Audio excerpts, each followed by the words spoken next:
A morte pode ser poética? Pode. É o que nós vamos perceber no filme de hoje. Este filme, dirigido por Brian Percival e lançado no final de 2013, é baseado na obra homônima de Mako Suzaki, lançada em 2007.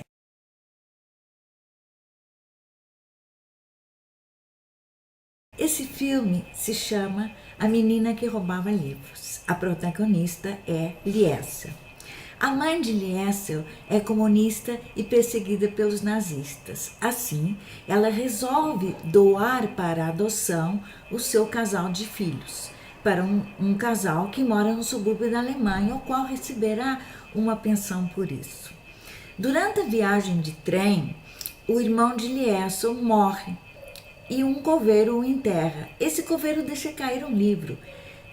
Liesel pega o livro, mesmo não sabendo ler. Aqui se inicia a sua trajetória da paixão pela leitura, pelas palavras e os subconsequentes resgates que ela terá de livros ao longo do filme. A história se passa entre 1939 e 1943, período em que transcorria a Segunda Grande Guerra Mundial. Essa guerra se iniciou com a invasão da Polônia pela Alemanha nazista, embora alguns autores atribuam outras datas, pois anteriormente a isso, alguns países já se encontravam em guerra, como por exemplo a Etiópia e a Itália, a China e o Japão.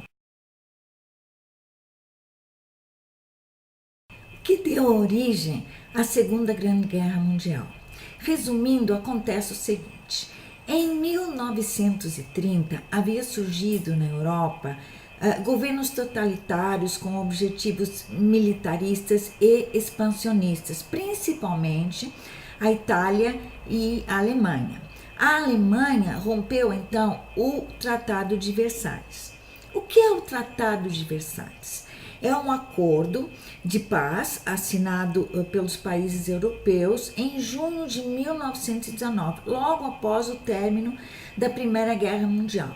A Primeira Guerra Mundial aconteceu entre 1914 e 1918.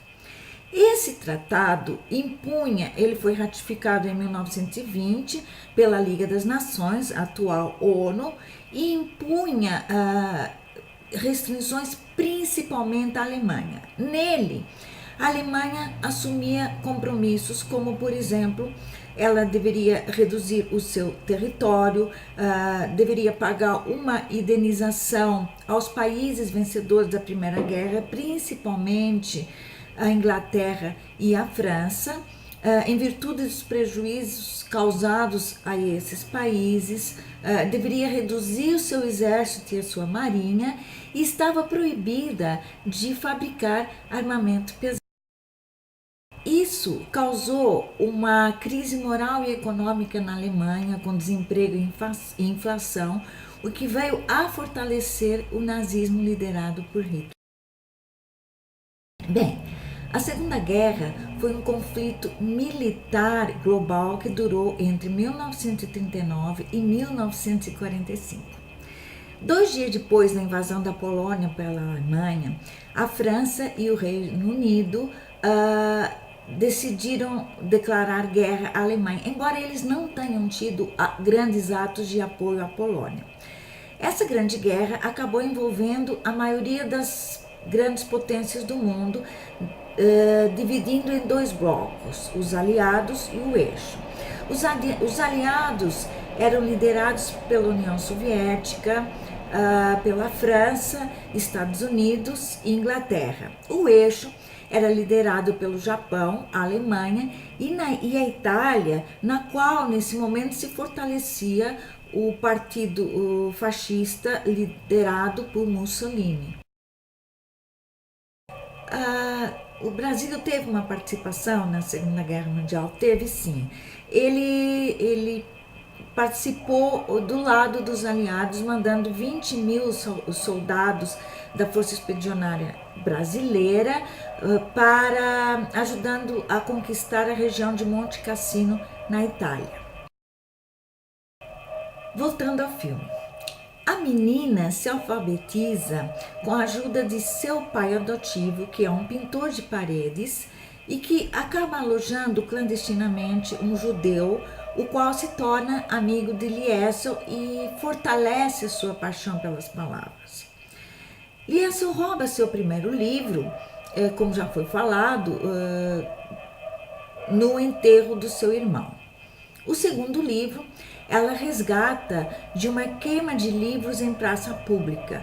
E o terceiro, ela acontece da seguinte forma: a mãe dela, adotiva, lavava e passava a roupa para a casa do prefeito, e quem entregava essa roupa era a menina.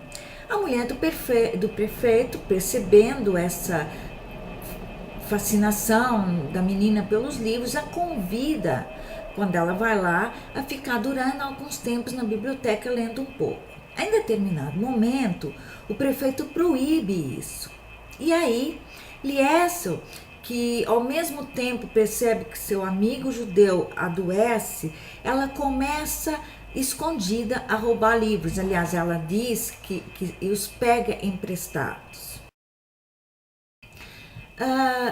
Aqui a gente acabou de falar sobre a queima dos livros.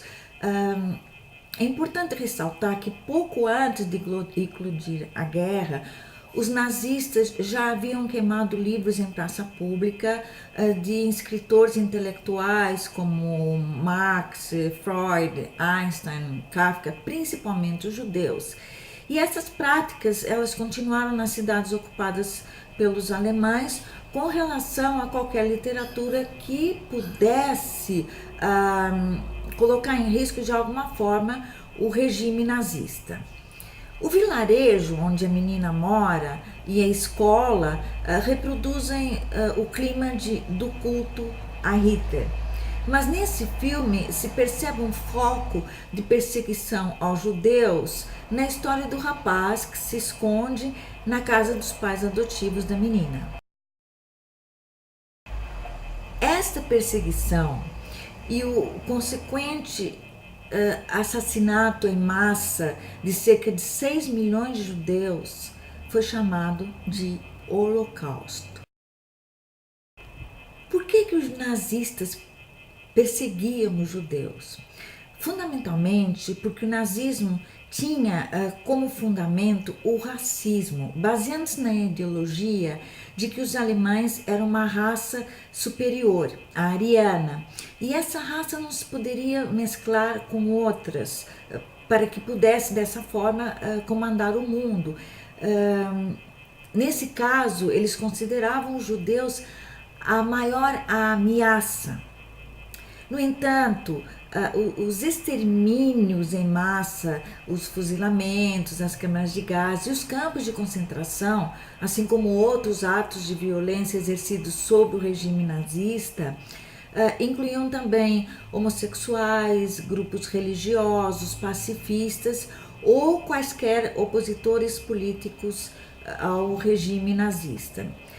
Ao conjunto de ideias e sentimentos que hostilizavam os judeus se deu o nome de antissemitismo, que tinha como líderes e divulgadores Alfred Rosenberg e Joseph Goebbels.